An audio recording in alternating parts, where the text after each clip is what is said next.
Welcome to Foodtastic. Today's recipe is vegetable sandwich. For this, capsicum 2 tablespoon, grated carrot 1/4 cup, chopped half onion, 1 chopped tomato, coriander leaves 1/4 cup, pepper powder 1/4 teaspoon, chili powder 1/4 teaspoon, salt half teaspoon. Mix it well. Now take 2 slices of bread. Apply green chutney on inner side of the sandwich. Green chutney making video link is in description. Now place the vegetable mixture over this. Now close with the other bread slice. Apply butter on outside of the sandwich and toast it. Now we will see 3 methods of toasting sandwich. First we will see how to make it in dosa pan. Heat a dosa pan.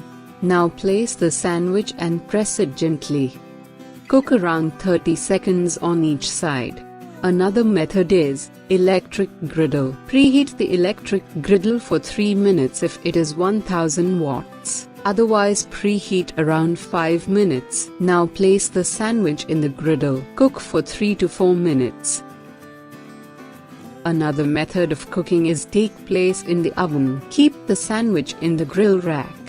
Set it as grill mode. Cook around 4 to 5 minutes in high temperature. Take it out and flip the sandwich, then cook for 4 to 5 minutes. Cut it diagonally. Now the veg sandwich is ready. Please try this at your home. Post your feedback, like and share the video. Subscribe our channel for more updates. Thanks for watching.